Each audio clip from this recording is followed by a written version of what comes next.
Hi everyone, just showing you a video on how to put together your story map today. I'm making this special video because there's a lot of people away, and I just thought it might be easier if I make one video of exactly what we're doing today. So how do we do this? Well, step number one, we need the instructions. So if you get into the class website, click on the instructions here, and unfortunately, it comes up really small over here. So what I would suggest is that you click on, it looks different in your little square with a little arrow pointing out of it. If you click on that, it opens it up in a new tab. So I'm going to do the equivalent.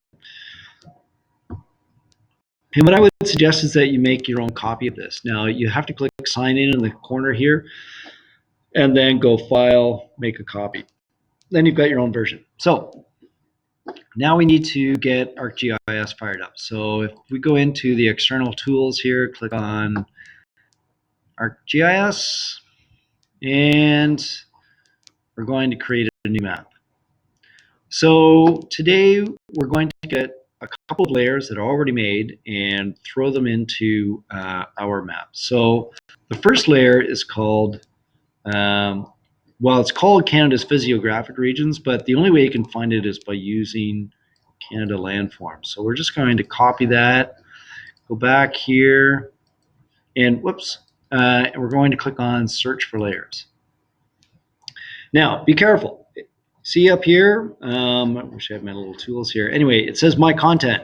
Change that to ArcGIS Online. Otherwise, you won't find anything, okay? If you can't find anything, it's because you didn't change that. So throw Canada landform in there, hit enter. You must hit enter, otherwise it won't go anywhere, and then you can use a little plus sign to add it onto your map. So this is your map, but we can do better than this, all right? So I spent a little time with the class today, and we did a better version of this. So what we're going to do is, if you click on the layer here, the little toolbar appears, click on the three little dots and make a copy, and then make another copy. So now you got three versions of the exact same thing. So the original copy, we're just going to uncheck that for now, and this one, and we're going to work with this one. Now, take a look to find out the name of your landform region. I'm going to say mine's the Canadian Shield. So I'm going to click on these three dots, and I'm going to rename this Canadian Shield. All right, now it looks good. Now, what we want to do is filter this so just the Canadian Shield is seen. So when I click on the filter tool, name is not interior plains, but Canadian Shield. Apply the filter. Voila, just the Canadian Shield is being shown. So let's turn that one off. Now the next one here, let's make it the Appalachian Mountains, all right? And I'm doing this for a reason. You're gonna see in a few seconds here. So I'm gonna filter this and make it the Appalachian Mountains. It's like, wait, where is it? Well, you can hardly see it there. It's really gray. So what we're going to do is change the color of that so that we can see it a little better. So I can click on options, click on Appalachian. See how it's gray right now? Click on that, make it a nice bright color. And voila. Now it's really easy to see, okay? So if you can't see it, you can always do that to make it seen.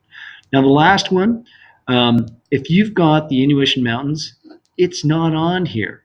Yeah, I've talked to them a bunch of times and they still haven't fixed it. So if you've got the Inuit Mountains,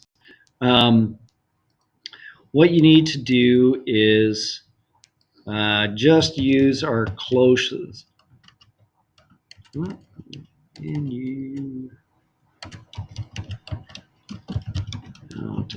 we go. What you're going to do is use the next best thing. So, sorry, we need to click on the filter, and the only thing that's close is the Arctic.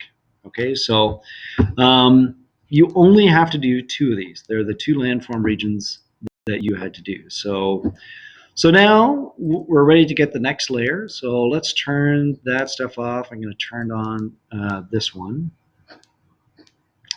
And let's get the next one, which is national parks in Canada. Now, unfortunately, this one is buried way down the list when we do our search for it. So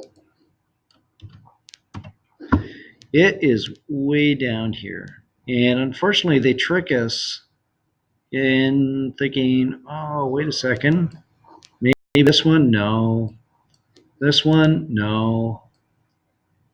It's this one, all right? The one that says Esri Canada, National Parks in Canada, and add that to your map. There's really nothing more that we have to do with that one, so we're just going to leave that for now. And the next one is this highlights the mountain. You really can see the mountains when you search for this one. So it's this very first one, terrain slope map. And I'm just going to turn off the layers so you can see how this really makes the mountains pop off the map. So, oops. See how the mountains are really clear? There's the Inuitians. There's the Western Cordillera. So I really like that one. All right, so let's turn that one back off. And now we're going to do Canada's climate. So the Canada climate one, you definitely have to spell it exactly this way, otherwise you won't be able to find it. And we're going to play around with this one a little bit. So I'm going to add this one on. And right now, if I click on the map, it's going to tell me the temperature anywhere in Canada, the average temperature. But don't forget, climate involves both precipitation and temperature. So what we're going to do is manipulate this map a little bit. So right now, it says Canada's climate. We're going to click on rename. And because this is showing us temperature, we're going to call it temp. All right. So I can make a copy of this, and I'm going to turn off the original one here. And the second one, if I click on it, you'll notice that temperature isn't the only thing that's inside of here. I've got all sorts of other cool stuff I can work with. Well, we want to work with rainfall. So I have to turn off the temp and turn on the rain. And now, whenever I click, it tells me the amount of precipitation. Perfect. That's exactly what we're looking for. So let's change the name to this. And we're going to call this precip.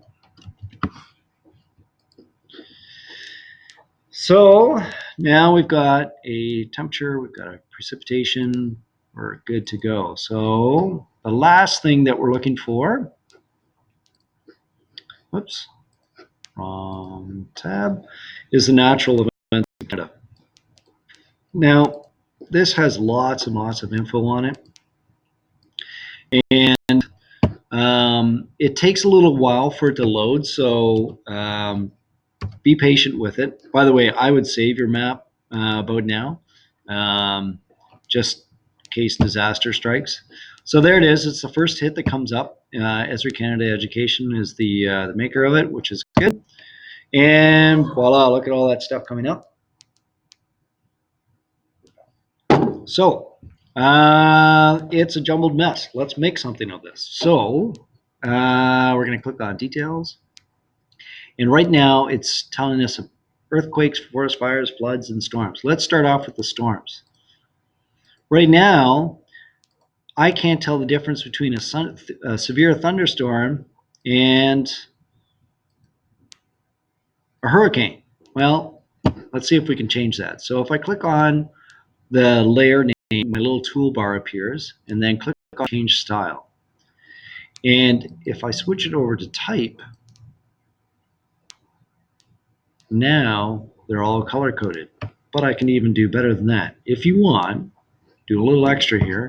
You can click on options and you can change, for instance, tornadoes. You can change the shape of that to, for instance,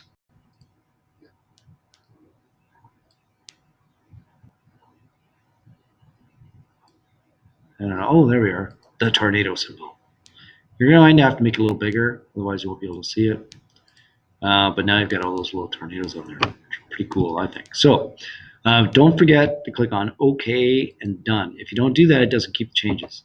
So next, let's turn that off. Turn the floods on. Nothing we can do with floods. Boring.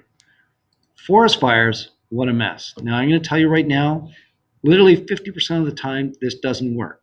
Try it. If it works, if it doesn't, don't worry about it. If you click on change style, you can make it into a heat map.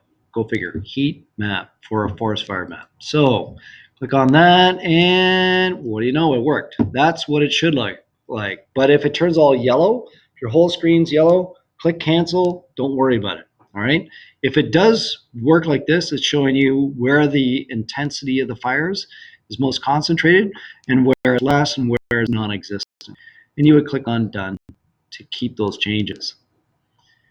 The last one, we've already worked with earthquakes. So if you remember, it just shows us the location. No good. So let's switch that so we can see the magnitude.